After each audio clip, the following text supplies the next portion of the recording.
इसको शेयर भी करवा दीजिएगा, अशरफ भाई लाइव पे जा रहा है ताकि आपके अच्छा, व्यूअर्स ये भी सब। फ्रेमिंग ठीक आ रही है सबकी? हाँ, सबकी फ्रेमिंग ठीक है। स्पीकर व्यू है, जो बोलेगा वो हाँ ये अहमद भाई, जी मेरी आवाज़ सही आ रही है ना? बिल्कुल परफेक्ट है। हम लाइव पे चले गए हैं। ओके आप लोग भी अपने अपने पेज पे शेयर कर दें, वतन ओके समाचार ठीक। के पेज पे जाके। अभी तो फिलहाल आपने ले लिया लाइव पे? हाँ, लाइव पे हम चलते हैं। वतन समाचार पे 1 मिनट। दर्शक भी जुड़ने शुरू हो गए हैं एक एक करके। फेसबुक पेज पर सभी दर्शकों का शुक्रिया जो इस वक्त वतन समाचार को फेसबुक पेज को देख रहे हैं। हमारे साथ 3 अहम मेहमान जुड़ रहे हैं, बल्कि ये कहूं कि यूथ आइकन है तीनों, तो मुबालगा नहीं होगा। एशिया टाइम्स के एडिटर अशरफ अली बस्तवी साहब, अशरफ भाई आपका इस्तकबाल है बहुत शुक्रिया आज के इस प्रोग्राम में। शहनवाज बदर कासमी साहब रिनाउंड सोशल एक्टिविस्ट हैं, आप जर्नलिस्ट भी हैं, आपके कई सारे रूप हैं। शहनवाज भाई आपका भी इस्तकबाल है। अफान नोमानी साहब रिसर्च स्कॉलर हैं, एक्टिविस्ट हैं, काफ़ी सोशल ऑर्गेनाइजेशन चलाते हैं, काम करते हैं। अभी आसाम में इन्होंने काफ़ी अफेक्टेड लोगों के लिए सामान भी, राहत सामग्री भेजी थी। और सबसे बड़ी बात यह है कि ये हम सब के पीर मौलाना अब्दुल हमीद नोमानी साहब के फर्जंद हैं। जी थैंक यू। अफान भाई आपका भी इस्तकबाल है, आपका जी थैंक यू। आज का जो हमारा मुद्दा है दर्शकों कि किस तरह से मीडिया में जो एथिक्स हैं, जो अखलाकियात है, जो मॉरलिटी है, क्यों डाउन होती जा रही है। अशरफ भाई ने अभी एक रिसर्च किया था जिसमें ये बात सामने आई है कि कहीं ना कहीं लोग उन वीडियोस को देखते हैं, उनके व्यूज मिलियन में आते हैं जो भड़कीले होते हैं, जिसमें चाहे वो इधर हो या उधर के तरफ के लोग हों, जहां मतलब एक अजीबोगरीब जो अखलाकियात से बिल्कुल आरी होते हैं, उस तरह के वीडियोज या उस तरह की थंबलिंग्स को देखा जाता है। तो इसकी वजह क्या है, इन सब मुद्दों पर हम जानने की कोशिश करेंगे।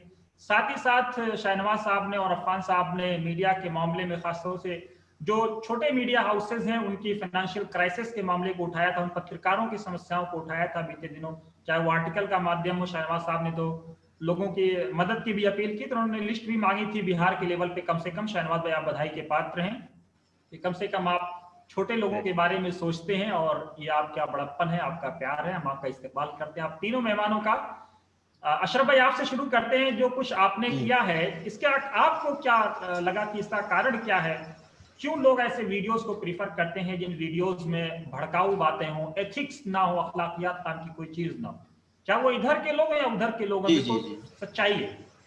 असल में इसकी एक वजह बनी है कि मैं एक दिन ऐसे ही गुजर रहा था तो एक साहब से मुलाकात हुई, और अपनी मुलाकात में उन्होंने जो मेरा काम है उसकी तारीफ की, लेकिन एक साथ साथ उन्होंने थोड़ा सा उसका इजहार किया कि बहुत ज़्यादा व्यूज़, बहुत ज़्यादा सब्सक्राइबर आपके पास नहीं है और अभी तक आप ले नहीं सके, जबकि आपके साथ बहुत सारे लोग थे जिन्होंने बहुत सारे सब्सक्राइबर जमा कर लिए हैं। तो मैंने कहा हाँ बिल्कुल सही कह रहे हैं आप। और अच्छा, मैं उस दौड़ में था भी नहीं पहले से, तो मैंने उनको बताया, लेकिन बहरहाल उनकी एक बात थी। उसके बाद में मैं घर लौटा तो शाम का वक्त था, जब सुबह उठा तो मुझे ख्याल आया कि यार उनके सवाल का जवाब कुछ ना कुछ तो मुझे निकालना चाहिए। क्या हो सकता है, मैं तो कुछ रिसर्च करूं, क्या वजह है कि हम इतनी संजीदा इशूज़ को उठाते हैं, उसके बावजूद लोग जो है उसे नहीं देखने के लिए आते, और बहुत सारी ऐसी चीज़ें बहुत ज़्यादा देखी जाती हैं। तो मैंने 4 चैनलों को टारगेट किया, उनका मतलब लिस्ट किया, और उनके टॉप जो अपलोड्स हैं उन पर गया, और चारों मुसलमानों के नौजवानों के जरिए चलाए जाने वाले चैनल हैं। एक का 4 मिलियन व्यूज़ है, 4 मिलियन सब्सक्राइबर है, एक के पास 1.5 मिलियन सब्सक्राइबर है, एक के पास 1 मिलियन है, एक के पास 1 मिलियन से थोड़ा सा कम है। तो ये जब मैंने देखना शुरू किया तो मैंने टॉप अपलोड पर गया, तो पहले, दूसरे, तीसरे 3 अपलोड्स को मैंने लिया कि अब तक क्या देखा गया। तो मुझे हैरानी हुई कि मतलब जिस मैं आपको बताऊं कि सबसे पहला जो 13 मिलियन देखा गया वो ये था, रूबिका एजाज की जोरदार भिड़ंत, एजाज ने बैंड बजा दी रूबिका की, ये थंबनेल था, और ये सबसे 13 मिलियन लोगों ने देखा। 3 तलाक पर अवैसी ने संसद में हंसा हंसा कर पेट फुला दिया, ये थंबनेल था, इसे 12 मिलियन लोगों ने देखा। ये दूसरा वीडियो उनका था। इसी तरह से राहुल ने जो है राहुल की सीट पर ईवीएम का खेल, और इस पर मिला करके ऐसे मैंने चारों को जो लिया ना, तो उसमें कोई भी ऐसा वीडियो मुझे, सबके 3-3 फर्स्ट सेकंड थर्ड लिया, कोई ऐसा संजीदा ना तो सब्जेक्ट था, ना ही उसका थंबनेल था। तो मुझे हैरानी हुई कि आखिर क्या वजह है कि हम दूसरों को तो कोसते हैं कि साहब जो गोदी मीडिया ये करता है, या उसके लोग ये करते हैं, या इतनी चीज़ें उधर से फैलाई जाती हैं। हम भी कहीं न कहीं वही देखना चाहते हैं जो उस तरफ देखा जा रहा है। तो हमारा जो समाज है, मैं समाज का स्टडी कर रहा था कि जो हमारा मुआशरा है, हमारा मुआशरा क्या देखना पसंद उसकी करता है। मानसिकता को समझने की हाँ, कोशिश उसकी कर। ज़हनियत क्या है? वो इसी तरह के भड़काऊ थंबनेल देखना चाहता है और इसी तरह की चीज़ें देखना चाहता है। तो ये मैंने ये रिसर्च की और समाज के सामने लाने की कोशिश की, और उसकी मैंने बाकायदा हेडलाइन दी थी कि लोगों की मानसिकता का परिचय देते यूट्यूब चैनलों की मिलियंस व्यूज़ वाले मोस्ट पॉपुलर अपलोड। जब यूट्यूब पर गाली सुनने के लिए आए 2 मिलियन लोग, अब एक जगह तो गाली सुनने के लिए 23 लाख लोग आए कि वो क्या कहते हैं, जो बीजेपी के जो लीडर हैं बिहार के, उन्होंने, और सुमित अवस्थी में जो गाली गलौच हुई थी, उसको देखने के लिए 23 लाख लोग आए। तो ये बहरहाल एक तशवीशनाक बात है हमारे लिए, कि उसमें सीखने की बात है कि हम कैसे क्या करें। जो लोग भी इथिक्स पर मबनी जो है सहाफ़त करना चाहते हैं, जो ऐसी चीज़ें लाना चाहते हैं जो समाज के लिए मतलब मुस्बत वे में चीज़ों को कम्युनिकेट करना चाहते हैं, उनके लिए एक बड़ा मसला है कि वो क्या करें। जी। जी जी। तो क्या वजह क्या है, इसका कारण क्या है? अब देखिए, इसका कारण मैं क्या बता सकता हूँ। अब पूरा मुआशरा इसी तरह से, मतलब इस तरह से तैयार हुआ है, जो मुआशरा तैयार हुआ है, इसमें हमारे उर्दू अखबारात ने भी जो मुझे 50 साल के अंदर जो काम किया, उनकी जो आप उनके एडिटोरियल देख लीजिए, उनकी हेडलाइंस देख लीजिए, तो उन्होंने, मुसलमान उनको ज़्यादा पढ़ता रहा, उनके यहाँ भी जज्बातियत, एक तरफा जज्बातियत रही, ऑब्जेक्टिविटी कहीं भी नज़र नहीं आई। तो इस तरह से हम भी उसी तरह से तैयार हुए, उधर उन लोगों ने तैयार किया। तो दोनों तरफ से इस तरह की चीज़ें आज भी देखी जाती हैं और यही पसंद किया जाता है। अब इस वक्त अपोजिशन में बीजेपी है, हमें लगता है कि बीजेपी की कोई बिला बेवजह भी अगर गाली देता है, उल्टे सीधे कुछ वीडियोस बना देता है, हम तक पहुंचा देता है, तो हम उसे बगैर देखे फॉरवर्ड करते हैं, क्योंकि वो हमारे मुखालिफ के लिए कहा गया है। तो हमें कुछ नहीं देखना है कि उसमें कुछ भी है, सच्चाई है कि नहीं है। जबकि हम मुसलमानों के लिए तो ये कहा गया है ना कि जब भी तुम्हारे पास कोई चीज़ पहुंचे तो उसकी तस्दीक कर लिया करो, कहीं ऐसा ना हो कि तुम अनजाने में किसी को नुकसान पहुंचा बैठो। ये बात हमें तालीम दी गई है, लेकिन हम भी फॉरवर्ड ही पर यकीन करते हैं।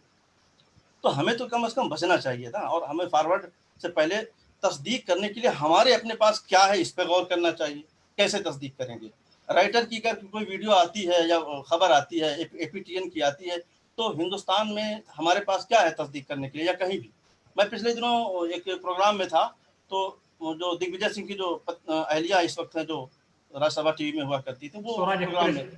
जी। हाँ, वो उस टीवी में, वो उस प्रोग्राम में थी, तो उन्होंने एक बात कही। उस वक्त राज्यसभा में थी वो, तो उन्होंने कहा देखिए, ऐसा है कि हिंदुस्तान में हम लोग टीवी चैनलों पे काम करते हैं, जो फुटेज हमें एपीटीएन से आता है, उसको क्रॉस चेक करने के लिए हमारे पास कोई ऐसा टूल नहीं है, कोई एजेंसी नहीं है कि हम देखें कि उन्होंने क्या भेजा है। मिडिल ईस्ट से जो खबरें आ रही हैं, जो फुटेज आ रहे हैं, वो बनाए हुए हैं या ओरिजिनल फुटेज है, पता नहीं। तो इन तमाम चीज़ों में हमें समझना चाहिए, और ये कि हम क्या देखें, क्या ना देखें, और किस तरह से देखें, ये तमाम चीज़ें हैं। बहरहाल, शाहनवाज साहब, आप क्या देखते हैं, किस क्या वजह क्या है, क्यों लोग इस तरह की चीजों को देखना पसंद करते हैं? संजीदा खबरों को या संजीदा गुफ्तगू को, संजीदा बातचीत को इतना शेयर या इतना लाइक नहीं मिलता है? देखिए बुनियादी बात यह है कि ये कोई नई बात नहीं कह रहे हैं। इससे पहले भी हमेशा लोगों का जो जहन है, आज हिंदुस्तान की जो नई नस्ल है, वो कहीं ना कहीं मोबाइल और इंटरनेट बल्कि एक जीनत नहीं बल्कि एक जरूरत बन चुकी है। और मुझे नहीं लगता है कि कोई भी, मतलब एक हजारों लाखों करोड़ों यानी नौजवानों के, कोई भी ऐसा नौजवान नहीं है जिसके हाथ में इस वक्त मोबाइल नहीं है। और उसकी बुनियादी वजह यह है कि मनफी खबरों को जिस तरीके से जैसे एक मजहब है, कहीं ना कहीं चाहे हिंदू हो मुसलमान हो, जिस मजहब से जो ताल्लुक रखते हैं, तो मजहबी जो एक जुनून है वो अफीम की तरह होता है कि भाई वो कि नशा है। तो जो लीडरान होते हैं, जो उसके मजहबी पेशवा होते हैं, या अलग अलग तरीके से उनको मिसयूज करना चाहते हैं, कहीं ना कहीं ये शिकायत सिर्फ मुसलमानों से नहीं, हिंदुओं से नहीं, बल्कि हर मजहब में ऐसे लोग हैं जो हमारे नौजवानों को या हमारे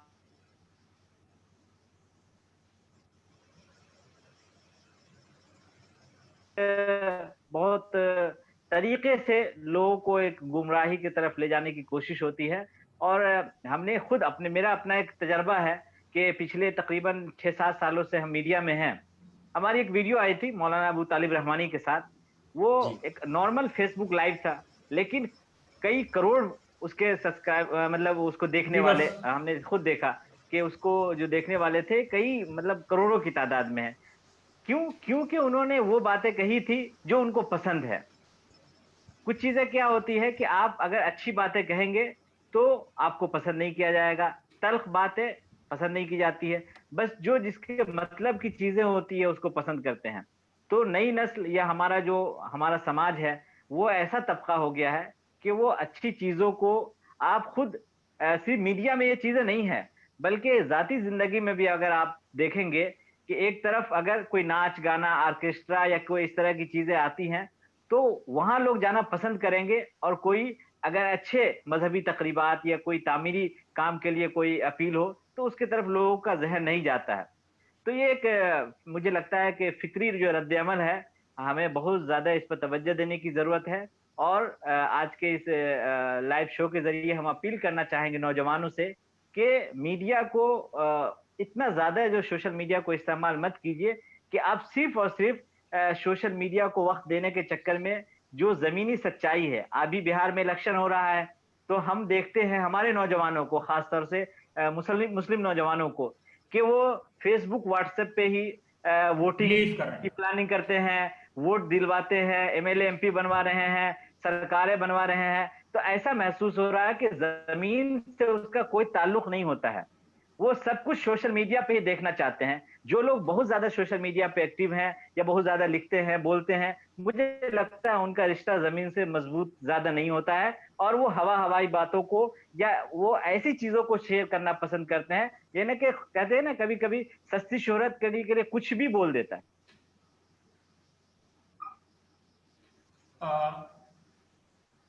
अफान साहब, आपको क्या लगता है क्या कारण है? जी हेलो। शहबाज भाई, हाँ आपकी बात कंप्लीट हुई? जी जी जी, हेलो, अस्सलाम वालेकुम अहमद जी भाई। जी बताएं। देखिए, आज का जो टॉपिक है वो है मीडिया इथिक्स और जर्नलिस्ट प्रॉब्लम, ठीक है ना। जी तो सवाल ये है कि जो मीडिया का जो इथिक्स है वो क्या होना चाहिए। One of the my friends who works in the electronic media, ठीक है, एक हमारे दोस्त है जो इलेक्ट्रॉनिक मीडिया में काम करता है। When I ask the question कि why the Indian media losing their credibility and objectivity day by day, जो इंडियन मीडिया है वो अपनी जो क्रेडिबिलिटी और ऑब्जेक्टिविटी है वो लूज क्यों कर रही है धीरे, मतलब डे बाय डे जो है। जी और क्या ये न्यूट्रलिटी क्यों नहीं है आज की तारीख में। ये मैं उसको जो है इंडियन मीडिया के इथिक्स के ताल्लुक सवाल किया, तो उन्होंने ये कहा, वो अभी इलेक्ट्रॉनिक मीडिया में खुद है और बड़ा चैनल में है, वो हमारे फ्रेंड्स है। तो उसने कहा कि brother, the the Indian media's neutrality is like a math. ये एक तरह का विरोधाभास है जो हम लोग सोच रहे हैं। हो क्या रहा है कि इंडियन मीडिया के अंदर, और शानभाई बदर साहब जानते हैं, और जो लोग हमारे तो खानदान से भी बड़े लोग जो है टीवी चैनल डिबेटों में जाते आते रहते हो, तो हम लोग जो है बातचीत भी करते हैं ये सब चीजों को लेकर। तो हो क्या रहा है कि हमने देखा कि I know several journalist who lost their jobs because they criticise the government. Government को क्रिटिसाइज करने की वजह से उनकी जो है जॉब चली गई। उन्होंने मैंने बाकायदा अभी हाल ही में काट के लिखा, जो अपनी आपने जो है इंट्रोडक्शन में भी जो है अपने लोगों के सामने बताया। तो उन्होंने, मेरे दोस्त ने बताया कि जो most of the TV channels है उसके जो एडिटर है वो they are doing business in the name of the journalism. वो जर्नलिज्म के नाम पे एक बिजनेस कर रहे हैं with the politician, and the politician set up their agenda. और वो एजेंडा को जो है सेटअप कर रहा है कि आपको करना क्या है।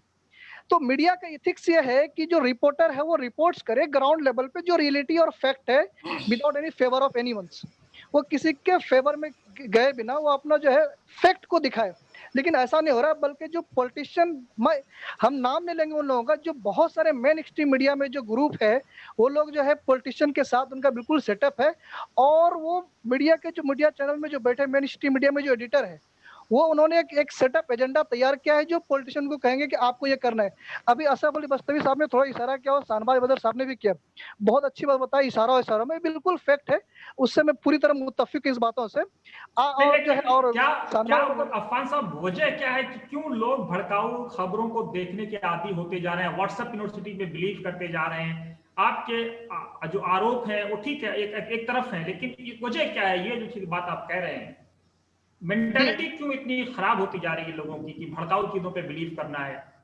देखिए, अगर आप इसकी गहराई के तह तक जाएंगे तो आप एक बंच ऑफ थॉट्स है, एक किताब गोलवालकर की लिखी हुई, मैंने उसको पढ़ा है, और एक और किताब है जो है क्या बोल बंच ऑफ थॉट्स की, खास करके उन्होंने एक मीडिया पे भी एक सफा है उनका, क्या कहते हैं कि आप जो है, आप जब आपकी सबसे पहले उनका एक एजेंडा था गोलवालकर साहब का, कि हम जो है आप अगर आपको जो ना लोगों की मेंटेलिटी लेकर सवाल किया कि इस तरह मेंटेलिटी क्यों बन गई लोगों को, तो सावरकर, आप इस बात को आपको जानना पड़ेगी चीज, कि सावरकर ने एक एजेंडा तैयार किया था, और उसी एजेंडा पे जो है बीजेपी इस वक्त मौजूदा सरकार है उसी पे चल रही है। और उन एजेंडा में यह था कि जब पहले आप सत्ता में आएंगे, सत्ता में आने के बाद धीरे धीरे जो है आप जो इंस्टीट्यूशन है, जो प्राइवेट और गवर्नमेंट जो भी है, चाहे वो मीडिया के इंस्टीट्यूशन हो या फिर जो है क्या बोलते शिक्षण संस्थान हो, इन पे धीरे धीरे आप कंट्रोल करेंगे। कंट्रोल देखिए, आप जब जैसे ही जो ना आप इंस्टीट्यूशन वगैरह पर अपना कंट्रोल करेंगे, तो कंट्रोल करने के बाद उसकी सारी चीज की मुट्ठी में आ जाता है।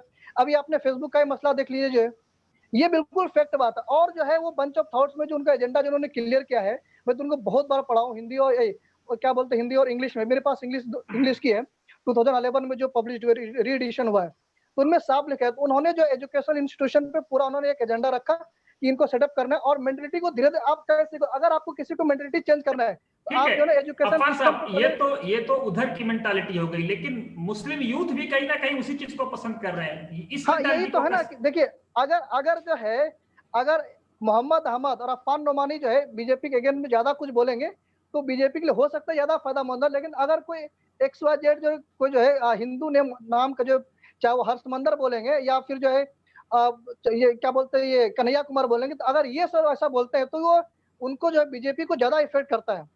तो ये जो मेंटेलिटी है, बोला ना, मतलब टिट फॉर टैट, तो ये हो रहा है ऐसा एक्चुअली में। जो है जो हमारा जो रिपोर्ट्स है जो होनी चाहिए मीडिया पे, जो आपने मीडिया एथिक्स जो प्रॉब्लम रखा है, अपने जो टॉपिक रखा है, वो रिपोर्ट्स जो ग्राउंड लेवल पे होनी चाहिए, उनके हट के जो मीडिया में एक उसको टीवी डिबेट में लाके उनको एक डिंग डोंग बैटल में क्रिएट कर दिया गया। हाँ, डिबेट में ऐसे बहुत सारे लोग हैं जो अच्छा डिबेट करते हैं, लेकिन वहां अभी ऐसा कुछ नहीं हो रहा जो होना चाहिए।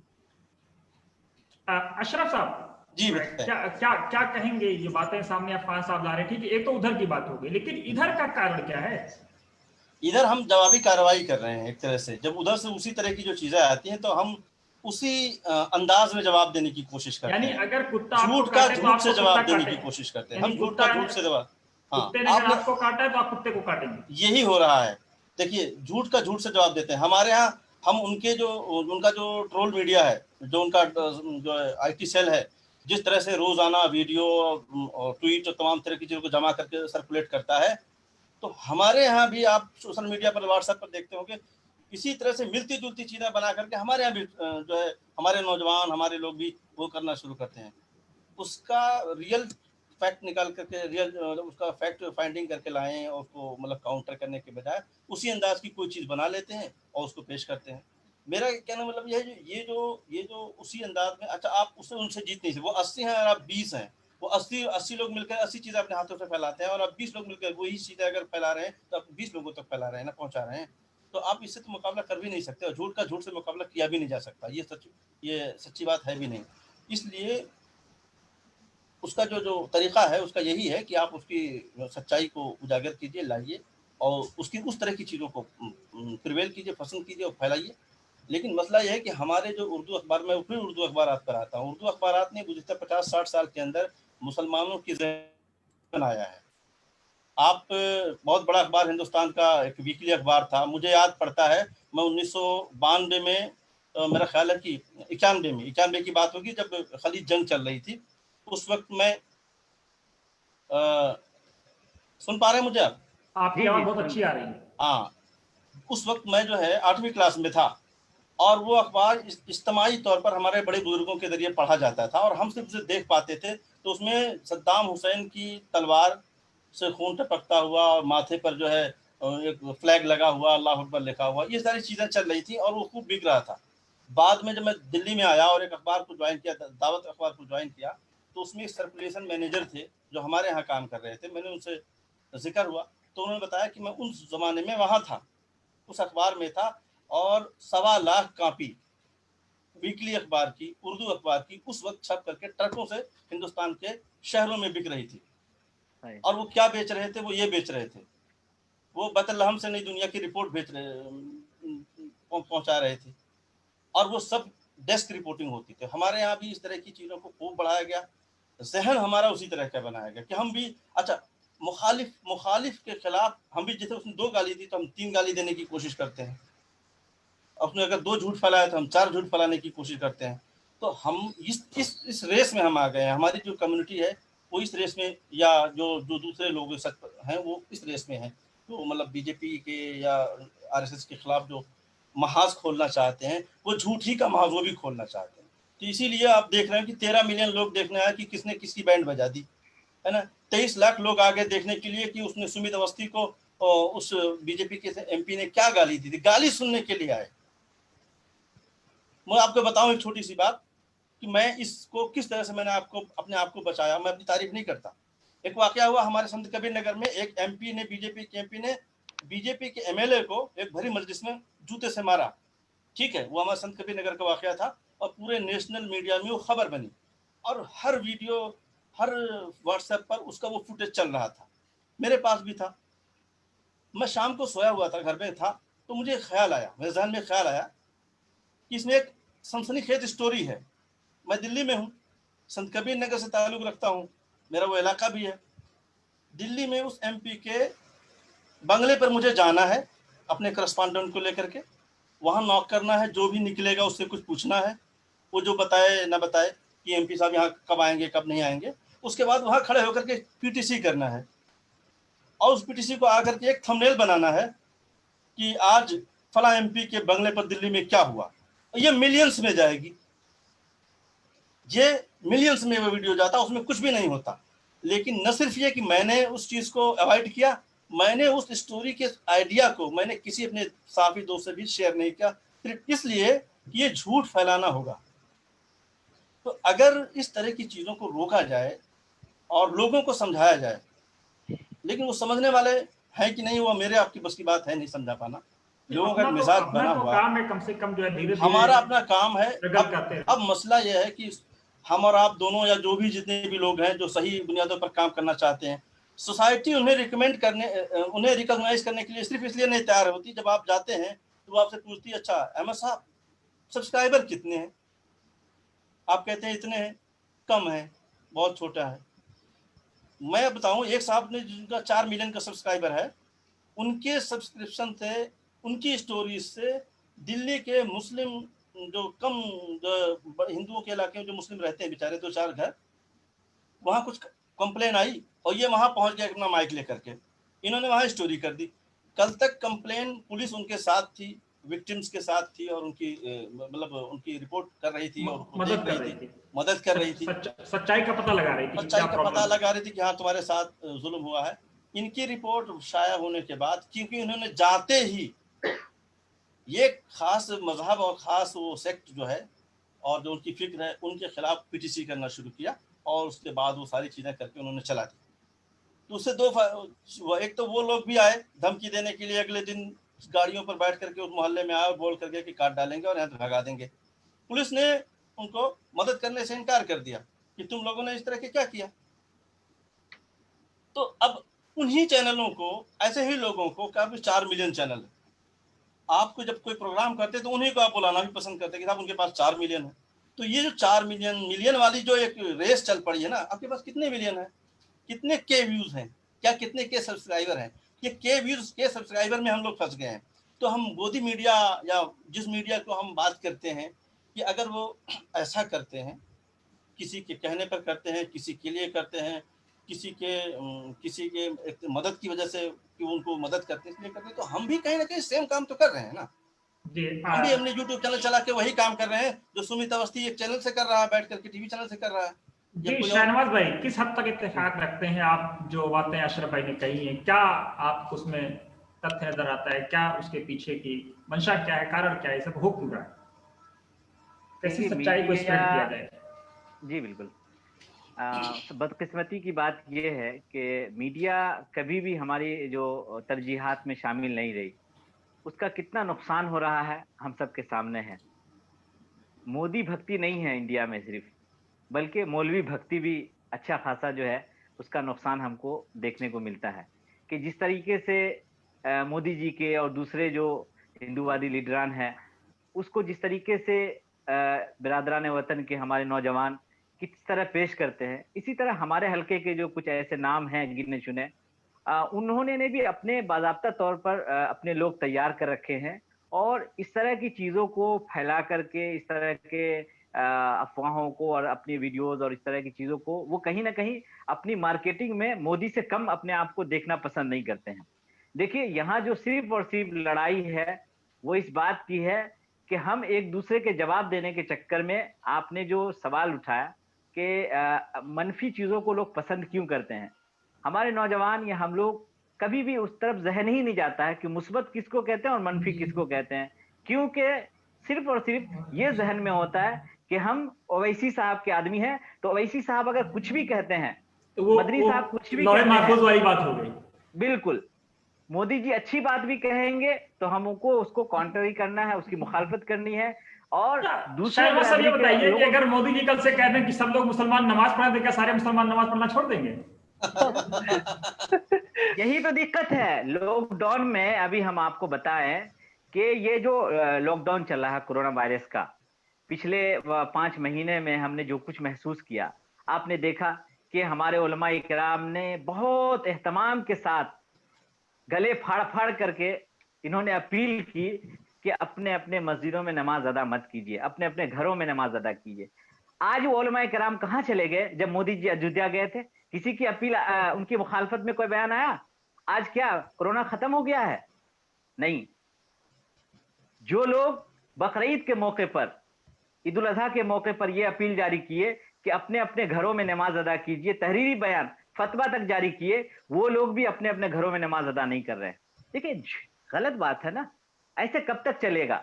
यानी कि बड़े लोगों के लिए अलग कानून है, गरीबों के लिए अलग कानून है। हम जिस रियासत में रहते हैं बिहार में, अभी अगले 6 सितंबर तक लॉकडाउन लगा हुआ है, लेकिन जी। इसका ज़मीनी असर कुछ नहीं है। तमाम जी। मज़हबी जो इबादत गाहें हैं, वो खुली हुई है, लेकिन आप पहले जो है यहाँ की जो सरकारें हैं, खुद यहाँ का जो नीतीश कुमार है, पहले खबरें छपवाते थे इसलिए पैसे दे करके, ताकि अगर जैसे बिहार में बाढ़ आया हुआ है, कोरोना आया हुआ है, तो अभी कोरोना की मरीज रोजाना जो है हमारे यहाँ 100 एक जिले में 100 मरीज पकड़े जा रहे हैं। ऐसा लग रहा है कि पता नहीं कोरोना मरीज है या कोई आतंकवादी और किसी पता नहीं कौन सा कुख्यात अपराधी है। तो लोग दहशत में हैं कोरोना की बहुत ज्यादा। हरगिज नहीं है दहशत में। ये कोरोना वायरस के बारे में मेरा खुल्लम खुल्ला ये मौकफ है, वाज़ेह मौकफ है कि हमारे बिहार में, मैं पूरे मुल्क की बात नहीं करूंगा इसलिए लॉकडाउन में बाहर जाने का इत्तेफाक नहीं हुआ, लेकिन मैं पूरे यकीन के साथ और एतमाद के साथ ये बात कह रहा हूं कि बिहार में जो कोरोना मरीजों की तादाद है उसमें 90% मरीज फर्जी हैं। ये सिर्फ और सिर्फ सरकारी बिजनेस बना के रखा हुआ है, ऊपर से लेके प्रधानमंत्री से लेके मुख्यमंत्री और मुख्यमंत्री से लेकर छोटे मोटे जो सरकारी अफसरान है मेडिकल, बहुत संगीन आरोप लगा रहे हैं आप शहनवाज भाई। कोई तथ्य है आपके पास, कोई रिसर्च? पूरा रिसर्च है हमारे पास। 100 मरीजों से ज्यादा मेरे जानने वालों को कोरोना हुआ भाई, सबके सब ठीक है, बगैर कोई इलाज न। उनको तो जबरदस्ती इसलिए पकड़ा जाता है कि अगर आज 100 मरीज पकड़े गए हैं तो 100 के पैसे पटना से आते हैं जिला को, लेकिन 100 में से 99 नहीं, 100 के 100 अपने अपने घरों को भेज देते हैं। ये पैसे तो आ जाते हैं जिला को, लेकिन उसका इलाज न कुछ, अपने अपने घरों में क्वारंटाइन होइए। तो वो जो बंदर बांट हो रहा है कोरोना के नाम पे, जो पैसे आए हैं अच्छा खासा, और कोरोना के बहाने जो असल बहुत सारे लोग कहते हैं कि भाई आप लोग मोदी की मुखालफत क्यों करते हैं? अगर सिर्फ मुसलमानों की ही एनआरसी और सीए की वजह से कोरोना आया है तो सिर्फ इंडिया में क्यों, पूरी दुनिया में है। खाना काबा और पूरी चीजें बंद हो गई थी। तो मैं कहता हूं कि भाई ये इंटरनेशनल प्लानिंग है और असल जो इनका मकसद है वो ये मकसद है कि आवामी ताकत को पूरी दुनिया में कमजोर किया जाए, और इसका कोई मकसद नहीं है। बिहार में इस वक्त सियासत मुकम्मल तरीके से आप देख लीजिए क्या क्या हो रहा है, लेकिन मजहबी इबादत गाहें बंद हैं। बड़े लोग जो है अपनी अपनी गाड़ियों से पटना और हर जगह जा रहे हैं, गरीबों को बसों में आप जाने नहीं दे रहे हैं, भूखे मर रहे हैं। किसी तरह का कोई, एक तरफ कोरोना का कहर, ऊपर से बाढ़, कोई किसी का पुरसाने हाल नहीं है। सिर्फ और सिर्फ सरकारी जो हिदायत होती हैं वो फरमाननामा, ऐसा लगता है तुगलकी फरमान, कि सिर्फ गरीबों के लिए है, अमीरों के लिए कोई लॉकडाउन नहीं है, किसी तरह का कोई कानून व्यवस्था नहीं है, सारी सहूलियात है।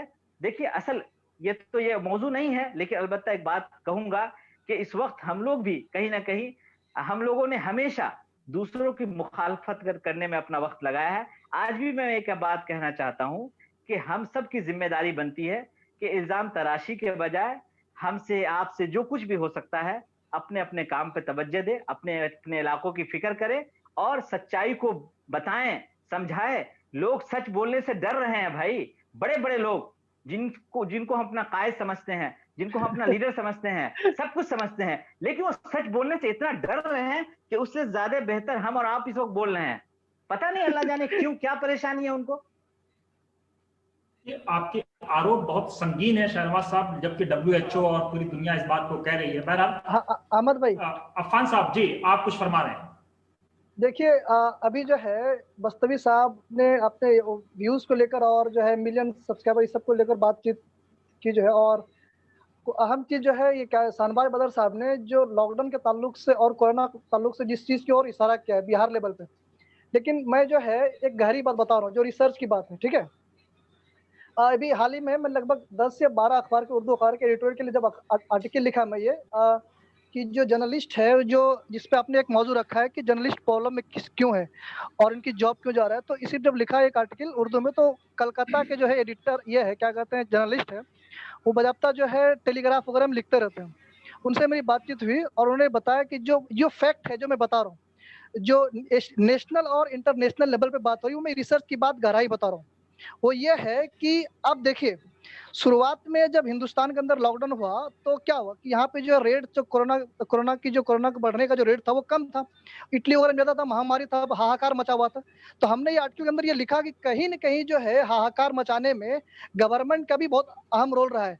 और एक जो अहम बात है जो इंटरनेशनल लेवल पे, कि कहीं न कहीं ये बात सामने आ रही, जो इकोनॉमी पे खास रिसर्च करते हैं, हम लोग तो चूंकि क्या कहते हैं साइंस से रिलेटेड लोग हैं, और मतलब फिलोसफी में हमारा फिलोसफी वगैरह हम पढ़ते लिखते रहते हैं, लेकिन जो इकोनॉमी पे जो ज्यादा खास रिसर्च करते हैं उन्होंने ये बताया, और वो टेलीग्राफ वगैरह में कई आर्टिकल लिखते हैं बजाबता जो है। तो उनका कहना है कि जो इंटरनेशनल इशू पे ऐसा हो रहा है कि हम इतना इस तरह से मतलब अपना रेंज बताया कि हिंदुस्तान के अंदर बहुत ज्यादा बड़े बड़े लोगों को कोरोना हो रहा है, और हमारा जो है तादाद जो है कोरोना जिनको हुआ है बहुत ज्यादा है, तो हम जो है वर्ल्ड बैंक से पैसा कैसे लाएं, ये बात को समझिए। सरकार, हाँ जी बोलिए। मुद्दा ये है कि पॉजिटिविटी कैसे लाई जाए अफान साहब, कैसे लोगों को एक पॉजिटिव सोच के लिए आवादा किया जाए। आरोप प्रति आरोप से तो कुछ नहीं होने वाला, एक बीमारी है, ये तो दुनिया देख रही है इसको।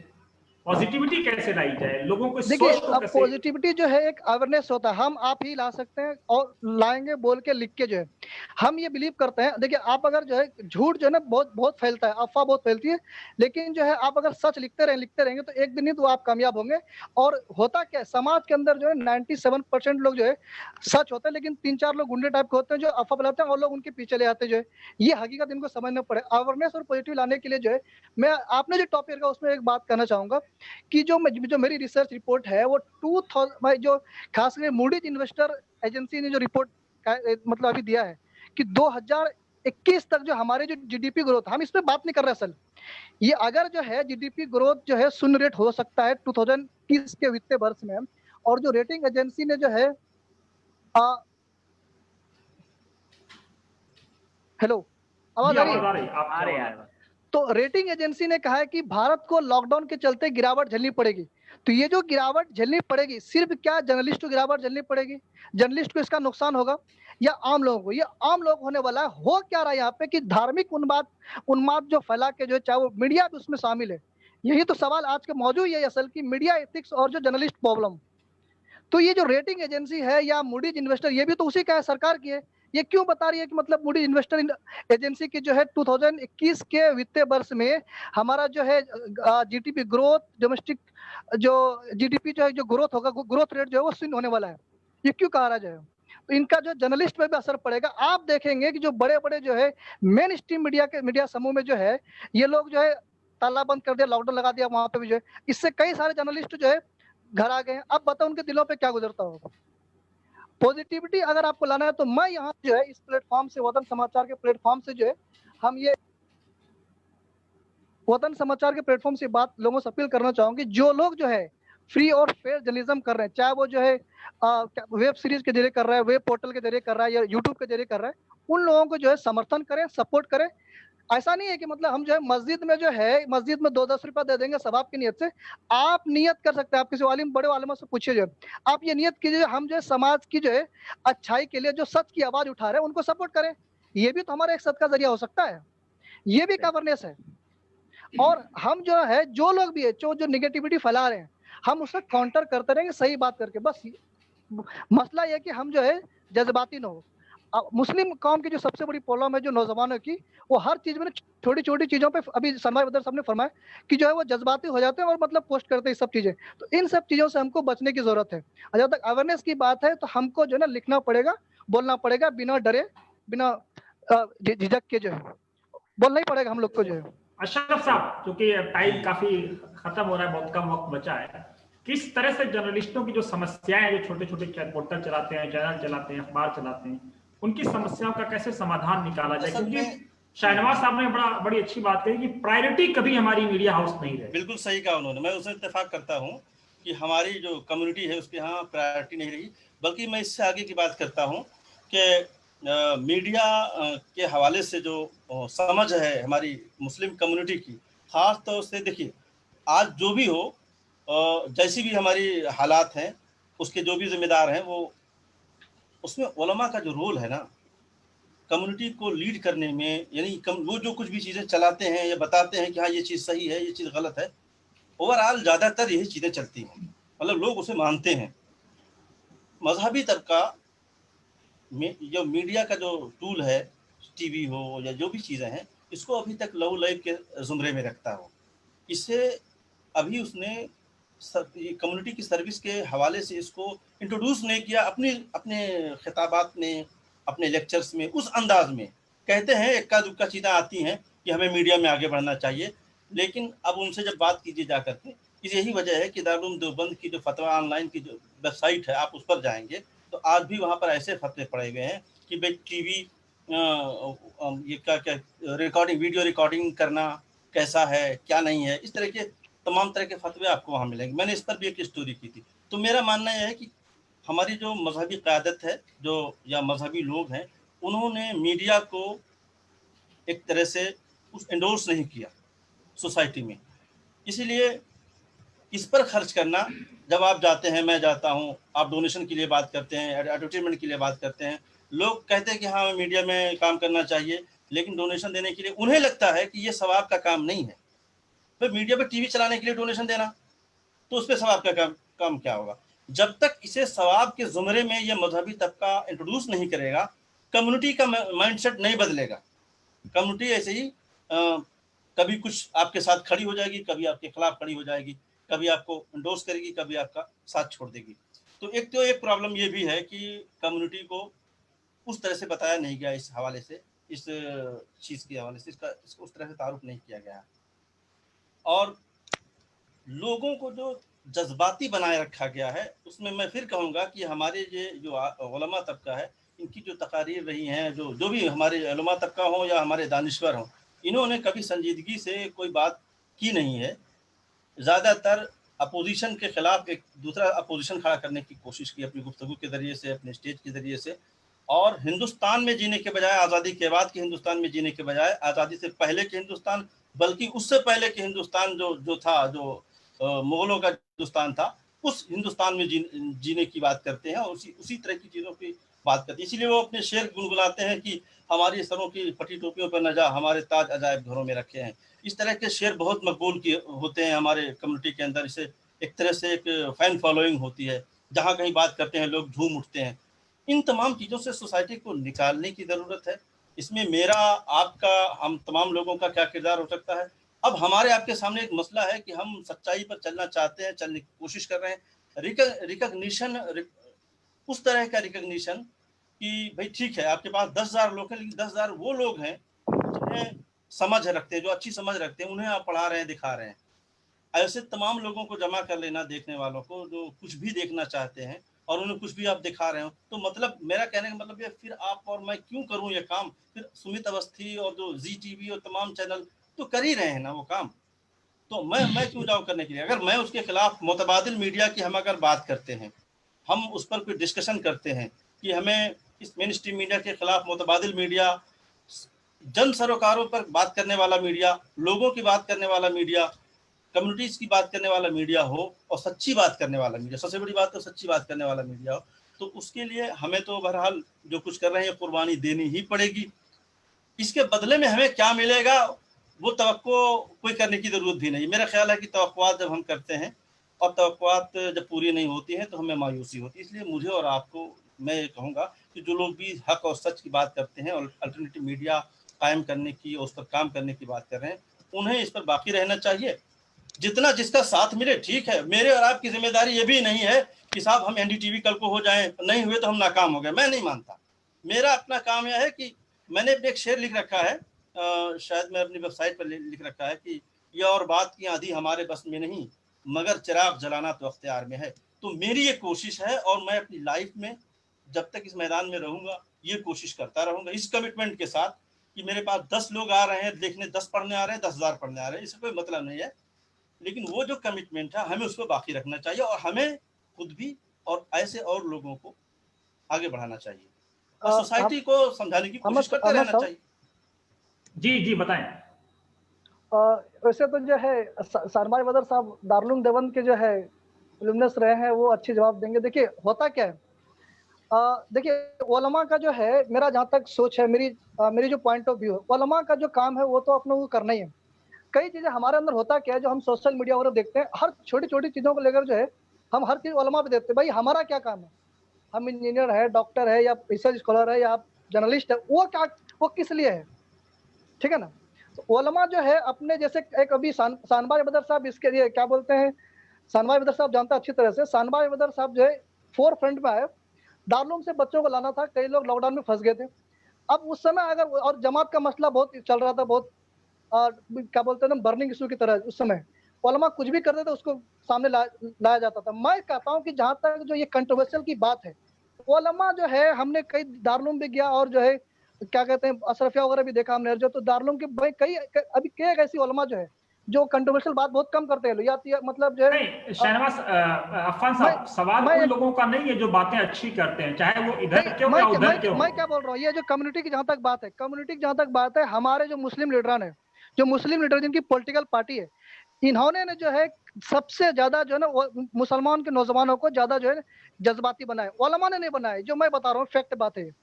मुस्लिम लीडर, अब मैं बता रहा हूँ कितनी पॉलिटिकल पार्टी हिंदुस्तान के अंदर जो है, किसी पॉलिटिकल पार्टी जो है जिन्होंने बताया कि जो लिटरेचर कितना काम किया खूब जो है, नहीं तो जब हमें ये पढ़ाया गया कि इन जाकुम फासिकुम बिनबइन फतबय्यनु, कि झूठी खबर आए या झूठा खबर लेकर के आए तो उसको तस्दीक कर लो, तहकीक कर लो, उसके बाद व्हाट्सएप यूनिवर्सिटी में जाओ, फेसबुक यूनिवर्सिटी, व्हाट्सएप यूनिवर्सिटी के हम क्यों आदी हो रहे हैं? यही तो सवाल है सरकार। तो हम कह रहे हैं कि हम काउंटर कैसे करेंगे उसको, सवाल ये है, सवाल ये नहीं कि ये सब हो रहा है, गाली सवाल का काउंटर गाली है। तो काउंटर करने के लिए इसमें हर चीज को जो है उलमा हमने ये नहीं कर सकते, बल्कि हमारी सवाल उलमा का नहीं है, सवाल उन लोगों का, चाहे वो उलमा हो या इंजीनियर हो या डॉक्टर हो, जो गाली की बात गाली से कर रहे हैं। उसका काउंटर कैसा, हमको जो है हमको जो है पॉजिटिव बातें करनी पड़ेगी, और जो हमारे मुस्लिम नौजवान जो हमारे कौम से जो लोग हैं, उन लोगों ने सामने आना पड़ेगा, और जो है ना मतलब एक सलीके से अपनी बातें रखना पड़ेगा और मजबूत बात रखनी पड़ेगी।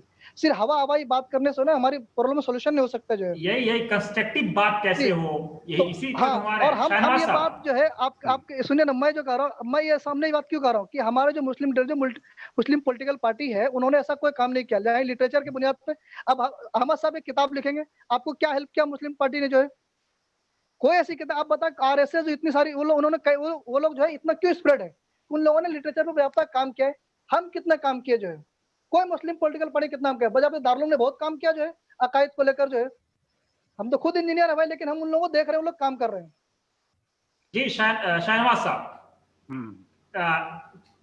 कि इन दोनों लोगों की बात से किस हद तक आप सहमत हैं? क्योंकि एक पक्ष का एक विपक्ष का मामला है, और क्योंकि आप तो जमीन पर हैं, काफी काम कर रहे हैं, हमने देखा है कि लॉकडाउन में भी और किस तरह से जो जो लोग कंस्ट्रक्टिव काम कर रहे हैं मीडिया संस्थाएं, आपने कहा कि प्रायोरिटी नहीं है, तो कैसे प्रायोरिटी बनाई जाए?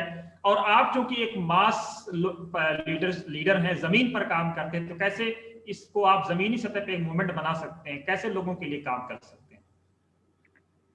देखिए, मैं 3 बातें कहना चाहूँगा जी और बहुत इख्तिसार के साथ।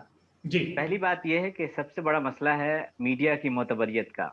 जी जिस मीडिया से हमको आपको शिकायत है, यानी गोदी मीडिया जिसको हम कहते हैं, मुझे लगता है अब सोशल मीडिया भी गोदी मीडिया से आगे निकल चुकी है। एग्जैक्टली। एक बड़ा तबका सोशल मीडिया पर ऐसे लोग बहुत ज़्यादा सरगर्म हो गए हैं, जो फर्ज़ी खबरों को वो कहीं न कहीं फैलाने में बहुत मुआविन और मददगार, बल्कि उसको दीनी, मिल्ली, समाजी, पता नहीं जो भी फरीज़ा कह लीजिए, बल्कि उससे ज़्यादा आगे बढ़ कर के उसको शेयर करना, उसको भेजना, और बड़े-बड़े लोग हैं उसमें, छोटे-मोटे नहीं, जो पढ़ा-लिखा, जो जिसको हम दानिश्वर मानते हैं, जिनको हम अपना कायद और लीडर मानते हैं, वो लोग भी कभी-कभी ऐसी चीज़ें शेयर करते हैं कि देख कर के हँसी आती है। तो सबसे बड़ी बात है कि मैं अपने तमाम नौजवान सहाफ़ी दोस्तों से अपील करूँगा कि भई सबसे पहले अगर अपने आप को दूसरों से आपको शिकायत है, तो खुद पहले मोतबर बनिए। अगर आप मोतबर नहीं होंगे, तो किसी से शिकायत करके कोई फ़ायदा नहीं है, नंबर 1।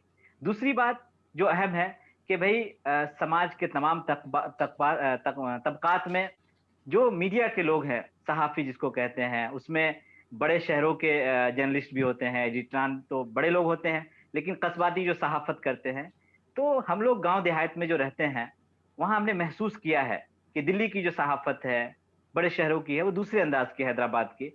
लेकिन गाँव देहात की जो सहाफ़त है, वो बहुत ज़्यादा गैर मोतबर, बहुत मतलब दलाली जो है इंतहा तक पहुँच गई है। यानी कि ₹100, ₹50, ₹200 में आप समझिए इस वक़्त जो है लोग सुबह माइक लेके निकल जाते हैं, फर्जी जो यूट्यूब चैनल, अखबार ये वो, और गाँव-गाँव घूम-घूम के बस सिर्फ़ और सिर्फ़ पैसे कमाने के, यानी कि जिस तरह से हमारी पुलिस बहुत चा शॉकिंग इंफॉर्मेशन है। जी, नहीं, बिल्कुल सच्ची बात है। ये कोई हम हवा-हवाई या कोई हम ऐसे नहीं किसी पे इल्ज़ाम तराशी नहीं है। ये मेरा ज़ाती तजुर्बा है, मुझे खुद को इन चीज़ों को देखना पड़ता है। जब हमने स्कूल कायम किया बिहार में, तो हमने छोटा-मोटा स्कूल कायम किया, हमने कोई पार्टी जॉइन नहीं की थी।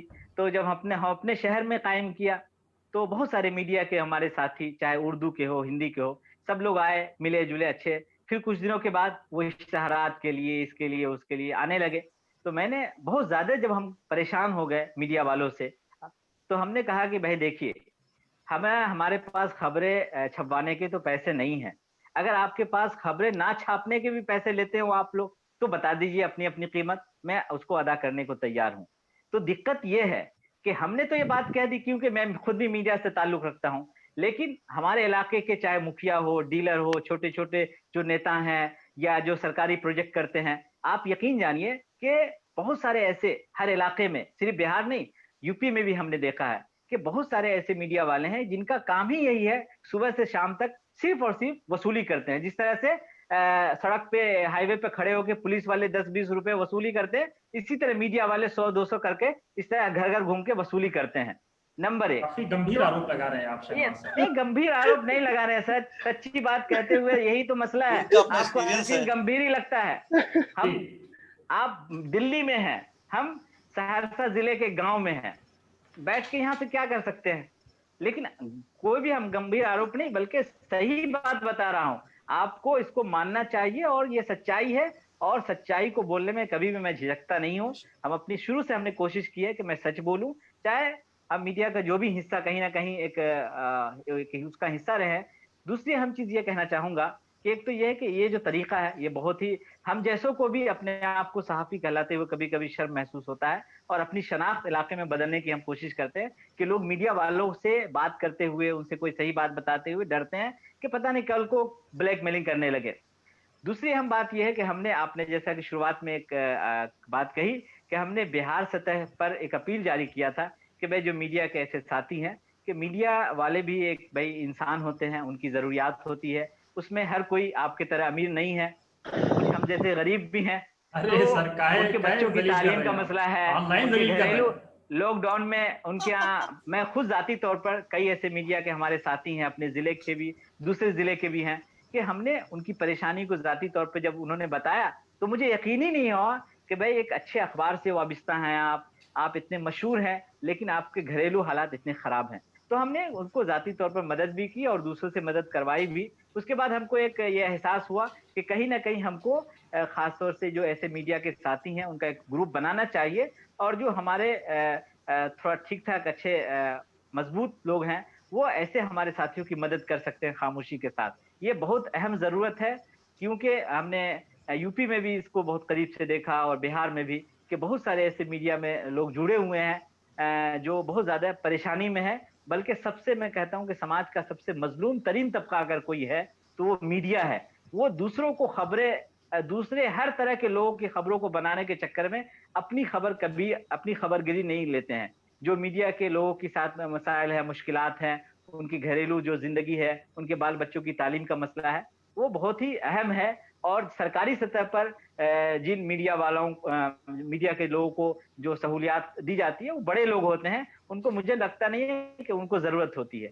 तो जो गरीब सहाफ़ी हैं, उनका हमको ख़्याल रखना चाहिए और मैं अपील करूँगा कि उनका ज़रूर ख़्याल रखा जाए। हम सब मिलकर के उनकी मदद करें और आखिरी बात कह कर के मैं अपनी बात ख़त्म करूँगा, वो ये है कि इन सारे जो भी हम मीडिया के मौज़ू पर हम बातचीत कर रहे हैं, हमने पिछले 5-6 सालों में हमने भी कोशिश की अपने तौर पर कि कहीं न कहीं जो ये शिकायत हैं, उसका अमली तौर पर किस तरह से हल निकल के आए, इसके लिए हमने बहुत कोशिशें की और हमारे हलके के जो बड़े-बड़े नुमाया लोग हैं, हमने उनके साथ मीटिंगें की, बाज़ाब्ता हमने उनको प्रपोज़ल दिया, उनके साथ प्लानिंग की। लेकिन उन सब का नतीजा क्या निकला? मैं आपको बताऊँ कि उन सब का नतीजा यही है कि आप अगर बहुत काम के हैं, तो उनका एक ही मकसद है कि आप मेरे लिए काम कीजिए और कुछ उससे आगे नहीं। मैं आखिरी बात कह कर के कि जिस तरीके से ख़ास तौर से हमारे मदारिस में, चाहे दारुल उलूम देवबंद हो, नदवा हो, ये जो भी हिंदुस्तान के हज़ारों मदारिस ऐसे हैं जहाँ दौर हदीस तक की तालीम है और तखस्सुसात के शोबे हैं। इसी तरह बहुत सारी यूनिवर्सिटियाँ हैं अलग-अलग रियासतों में। मैं ख़ास तौर से मदारिस के ज़िम्मेदारान जो इस वक़्त सुन रहे हैं, उनसे मैं दरख़्वास्त करूँगा कि जिस तरह आपके यहाँ तखस्सुसात के शोबे हैं, चाहे अदब हो, इफ्ता हो या तफ़सीर हो या जिस तरीके से अलग-अलग जो शोबेजात हैं, इसी तरीके से अगर हम मदारिस के अगर मुसलमानों से मुतालिक आप चाहते हैं कि शिकायत दूर हो, तो अगर हमारे ज़िम्मेदारान मदारिस अगर अपने यहाँ शोबे सहाफ़त अगर कायम कर ले, चाहे 10 तलबा को ही रख कर के उसकी तरबियत करे, तो आज हमारे यहाँ जो उर्दू मैगज़ीन निकलते हैं, उसका इदारिया तक लिखने वाला नहीं मिलता है भाई। हमारे उर्दू मजल्लात में मरहूम मौजूदीन के कम और मरहूमीन के ज़्यादा मज़ामीन देखेंगे। क्यों? क्योंकि नए लिखने वाले मौजूद ही नहीं हैं। ऐसा होता है कि 3 साल पहले के जो आज़ादी वाले मज़मून लिखा था, इस साल 2020 में भी हमने वही छाप दिया। क्यों? क्योंकि एक मौज़ू पे दूसरा मज़मून लिखने के काबिल ही नहीं है और बहुत सारे लोग जिनके नाम से बड़े-बड़े आर्टिकल छपते हैं, बयानात छपते हैं, आपको सुन कर के हैरानी होगी कि 5 लाइन नहीं, 1 लाइन तक वो लिख नहीं सकते हैं। तो माफ़ कीजिएगा, हम लोगों ने भी बहुत करीब से देखा है, समझा है, ठीक है, उसमें आप भी शामिल हो सकते हैं। अशरफ भाई तो हम सब के गुरु हैं। इन्होंने हमारे बहुत बड़े-बड़े लोगों को बहुत करीब से देखा है, किसके लिए क्या लिखा है, क्या लिखवाया है। हम इसका इज़हार नहीं करना चाहते हैं सबके सामने, लेकिन ये सच्चाई है कि मैं जो लोग चलिए, आपने हमें बासलाहियत बख्श लोग हैं दिया कम से कम, ये और बड़ी बात। सबसे ज्यादा तो तुम ही लिख रहे हो भैया। नहीं वो तो खैर बख्शे बख्शाए आप, इसलिए कि आप तो बहरहाल आप पे कोई किसी पे हम इल्जाम नहीं लगा रहे हैं, लेकिन जो सच्चाई है उसका इजहार होना चाहिए कि इस वक्त जो बड़े बड़े सहाफियों में शुमार होता है, मुस्लिम दानिशवरान में जिनका शुमार होता है, अगर उनकी जो तहरीरें छपती है, हमको देख करके हंसी आती है कि भाई हजरत को या फला डॉक्टर साहब, इंजीनियर साहब, नेताजी को ये पता होता है कि अखबार पढ़ करके वो हेडिंग समझ में आता है उनको कि भाई ये मेरी तहरीर है। तो ये तो दयानतदारी के खिलाफ है ना, कि ये मुनासिब नहीं है। जो जिनकी तहरीर है या जो लोग ऐसे हैं, वो अमानतदारी के साथ लिखे। और मैं यही कहूंगा कि मीडिया को मोतबरियत बनाने में हम सब एक अहम रोल अदा कर सकते हैं, और जो एक मनफी जहनियत दिन ब दिन हावी होता जा रहा है समाज पर, उसको मुस्बत बनाने का एक ही तरीका है कि आप खुद मुस्बत हो जाइए। आप अगर 100 झूठ के दरमियान भी एक सच बोलने वाला इंसान मौजूद है, अहमद भाई जैसे, हमारे अफान भाई जैसे, अशरफ भाई जैसे लोग मौजूद हैं, तो मुझे लगता है कि अंजना जी क्या कह रही हैं, फुला साहब क्या कह रहे हैं, कोई फर्क नहीं पड़ता भाई, सारे चेहरे शनासा हो गए। हमारे देश की तो पहचान भी है सत्यमेव जयते। बस ठीक है, बिल्कुल, हमारी देश की पहचान यही है, और हम सबको उस पहचान को बाकी रखना है। और हमको देखिए किसी आलिम दीन के बारे में, किसी खास मजहबी रहनुमा के बारे में शिकायत करके कोई फायदा नहीं है। हम लोग हम सब कहीं ना कहीं उसके जिम्मेदार हैं। आज अगर हम किसी से शिकायत कर रहे हैं, तो आपको शिकायत करने का हक इसलिए नहीं है कि आपने ऐसा कुछ आज तक अमली तौर पर करने की कोशिश नहीं किया। इसलिए मैं आज के इस डिबेट के माध्यम से, जरिए से मैं अपील करना चाहूंगा कि भाई आप जहां जहां मौजूद हैं, आप वहां अपने अपने इलाके की फिक्र करें। आप जिस प्लेटफॉर्म पर हैं वहां कहीं ना कहीं मुस्बत चीजों को फैलाने का काम करें, एक ऐसी सोच पैदा करने की कोशिश करें जो आपसी इत्तेहाद, इत्तफाक और मुल्क और समाज को तरक्की और खुशहाली की तरफ ले जाने वाला हो। हमारा हमेशा हम एक दूसरे का रफीक बन के काम करें।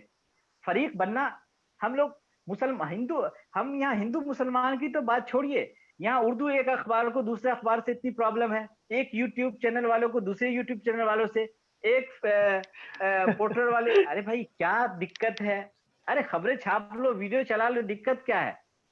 सच्ची बात वैसे यह है कि मैंने जो है फ्री में काफी लोगों को चलाया, अशरफ भाई जानते होंगे। सही है। तो शिकायत, देखिए आज के इस शो से हम यही कहेंगे कि हम शिकवे शिकायत किसी की करने नहीं बैठे हैं। हम कहीं ना कहीं हम सब एक जिम्मेदार शहरी होने के नाते से ये आपस में हम तय करें कि भाई जो भी हमारी जिंदगी के बाकी रह गए हैं, हम लोग इस बात का अहद करें कि भाई हम लोग काम करेंगे, जमीनी सतह पर काम करेंगे। जो इंसान जमीनी सतह पर काम करता है वो तल्ख भी बोलता है, हक भी बोलता है, और उनको उस सच्चाई का इल्म होता है कि भाई बात कैसे कही जाती है, कब की जाती है। जहां भी हो, जिस तरह से भी हो, आप हमेशा इन अंधेरों में भी रोशनी जलाने का काम कीजिए। इंशाअल्लाह मुझे लगता है कि आज के दौर में भी बहुत ज्यादा नाउमीद होने की हरगिज जरूरत नहीं है।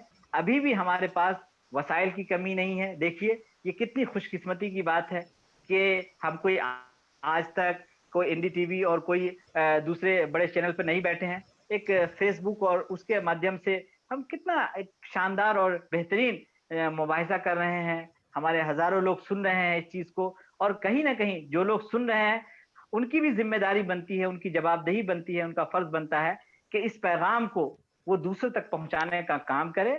और इसी तरीके से ये समाज, ये मुल्क और हमारी जो ताकत है या आज का जो मकसद है वो कहीं ना कहीं पूरा हो पाएगा। अगर कोई साहब कुछ कमेंट करना चाहते हो तो वरना गुफ्तगू को समाप्त किया जाए। जी अफान साहब, शॉर्ट में। हाँ, मैं शॉर्ट में ये बात रख देता हूँ कि देखिए 30 सेकंड। हाँ जी, हमको जो है काउंटर करने के लिए, जैसे कि 2002 में जो है लाल कृष्ण अडवाणी और आरएसएस के लोगों ने ये जो है अपने लोगों को जो है मेन स्ट्रीम मीडिया में रखने की कोशिश किया और अंदर अंदर जो है उनको समर्थन किया, सपोर्ट किया। तो वैसे ही जो है हमारा, ये कब तक डराया जाता रहेगा आरएसएस और बीजेपी? नहीं, मैं जो है, मैं देखिए आप बात को मेरी समझ नहीं पा रहा, मैं क्या कर रहा हूँ, मैं आपकी बात कर रहा हूँ। मैं ये बात कर रहा हूँ कि जिस तरह उन लोगों ने जो है अपनी कम्युनिटी को, अपने लोगों को समर्थन किया, वैसे ही हमारे समाज के लोगों को, जैसे अशरफ अली बस्तवी साहब अपने चला रहे हैं, आप चला रहे हैं, तो ऐसे लोगों को समर्थन करने की जरूरत है। ऐसे लोगों को, हमारे कौम के लोग आगे जरूरत है। जिस तरह से 2002 में जो है एलका अडवाणी वगैरह ने, उन्होंने एक बजाबता एक मुहिम चलाई है, तो मैं अंदर की बात कर रहा हूँ। हम लोग हवाई बात तो कर लेते हैं खाली ऐसे डिबेट और बहस के डिस्कशन के वजह में। मैं रिसर्च की बात कर रहा हूँ, जो मैं बता रहा हूँ उसको जानना जरूरी है। आज जो है उस पोजीशन पे क्यों है अशरफ अली बस्तवी साहब, अहमद साहब, जो ये लोग चला रहे हैं। मैं एक लेक्चर हूँ, अपना कॉलेज चलाता हूँ, आर्टिकल लिखता हूँ, तो हमारे एक एम्प्लॉयमेंट का ये सब अलग, ये मतलब हमारा मतलब है, हमारा एक अलग बहस है। ये मैं लिख रहा हूँ, पर्सनली मैं लिख रहा हूँ, तो ये अपना एक वक्त निकालता हूँ और रिसर्च करता हूँ, उस पर लिखता हूँ, ठीक है। अहमद साहब, अशरफ अली बस्तवी साहब पूरी जो है अपनी वक्त उसी में लगा देते हैं। तो हमारे कौम के लोगों को ये सोचना चाहिए कि ये जो लगा रहे हैं उनको भी सुनना बहुत जरूरी है। तो मैं यही कर रहा हूँ कि कुछ लोग बहुत ही मेहनत करते 2002 के दौरान जो है ऑयल के अडवाणी ने बजाबते इनका मुहिम चलाई है, मैं गहरी बात कर रहा हूँ। और आरएसएस के लोगों ने जो है कि अपने लोगों को कैसे उस मेन स्ट्रीम मीडिया में लाया जाए, उनको वहां पे पहुंचाया जाए। तो ये कैसे संभव है? ये संभव है ऐसे ऊपर हाथ रखने से। हमारे कौम के लोगों को, जो लोग मेहनत कर करके ऐसे हो गए, उनको कौम के लोगों को ऐसे करना पड़े, उनको जो है सपोर्ट करने की जरूरत है। ये मैं अहम बात कर रहा हूँ कि हमको काउंटर करना है तो उसी तरह करना पड़ेगा कि वो लोग सपोर्ट कर रहे हैं वो उससे अपने लोगों को, तो हम लोग भी अपने लोग, अपने जो लोग चला रहे काम कर रहे हैं उसको सपोर्ट करने की जरूरत है। दूसरी चीज जो अहम बात है वो ये है कि हम उलमा और लीडर या अपने आप में जो है क्लेम करने की जो राजनीति है उसको खत्म करके जो है अपने तौर पे हम क्या कर सकते हैं उसको करना चाहिए। ठीक है, हमारे हमने कई लोगों के ग्रुप में देखा, ये शानबाग बदर तो उसमें है जो अच्छी तरह से जानता है इस चीज को। लीडर जो है उलमा की तनकीद कर रहे हैं, उलमा जो लीडर कर रहे हैं, और हम उलमा जहां तक अपनी जो हैसियत से जो तक करना हो तो कर लेते हैं, हम देखते हैं। लेकिन लीडर जो है हवा, हम ज्यादातर देखें हमारे जो मुस्लिम नौजवान है उनके ऊपर जो ये जो असर हुआ जज्बाती होने का, ये पूरी तरह से मैं समझता हूँ कहीं ना कहीं जो है मुस्लिम लीडर जो है पूरी बात को पढ़ते नहीं, पूरी चीज को गहराई समझते नहीं, रिसर्च नहीं करते, बस एक काउंटर कर देते हैं उसके खिलाफ जो है। इसीलिए माहौल बन जाता है और हमारे नौजवानों पर इसका असर होता है। तो हमको जो है ना संजीदगी से बात करने की जरूरत है और जहां से हो सके एक दूसरे की सपोर्ट करने की जरूरत है बिना किसी को क्लेम किए जो है। जी तो समाप्त किया जाए गुफ्तगू को। जी शुक्रिया। चलिए, बहुत बहुत शुक्रिया। आप तीनों मेहमानों का बहुत बहुत शुक्रिया। कुछ बातें तर्क भी हुई, कुछ काउंटर भी हुए, कुछ टिप्पणी भी हुई। अगर वतन समाचार के माध्यम से किसी को कोई खेद पहुंचा तो हम क्षमा के प्रार्थी हैं। लेकिन हमारी ये कोशिश है कि किस तरह से हम लोग एक पॉजिटिविटी को स्प्रेड करें, किस तरह से एक सच्ची बातों को और अच्छी बातों को सोसाइटी तक लाएं, और किस तरह से वो लोग जो धरातल पर काम करते हैं, चाहे वो शाहनवाज साहब हो, चाहे वो अफान साहब हो, चाहे वो अशरफ साहब हो, किस तरह से इन लोगों के साथ खड़ा हुआ जाए और कैसे जो है कोई एक ऐसी मुहिम चलाई जाए, एक ऐसा मूवमेंट चलाया जाए जिसमें ये देश जो सच में गांधी का देश है, अंबेडकर का देश है, पंडित नेहरू का देश है, मौलाना अब्दुल कलाम आजाद का देश है। और बड़ी बात यह कि अभी सुभाष चंद्र बोस की जन्मतिथि भी थी, तो कैसे इन वीरों को, इन सपूतों को श्रद्धांजलि प्रकट की जाए और उस भारत को निर्माण किया जाए जो वाकई सत्यमेव जयते, जिसमें हमेशा सच्चाई की जीत होती रही है, सच्चाई की ही बात होती रही है। हम कोशिश करेंगे कि उस गांधीवादी रास्ते पर चलते रहें, सच्चाई को फैलाते रहें। और अशरफ भाई ने बड़ी अच्छी बात कही कि ये और बात है आदि क्या नाम है हमारे बस में नहीं, लेकिन चराग जलाना तो अख्तियार में है। लेकिन मैं कहता हूं कि शाखें रही तो फूल भी, पत्ते भी आएंगे। ये दिन अगर बुरे हैं तो अच्छे भी आएंगे। मेहनत करते रहें, अच्छे दिन जरूर आएंगे। आप सभी लोगों का बहुत बहुत बहुत शुक्रिया। शुक्रिया के साथ डिबेट इख्तिताम की जाती है। Thank you so much.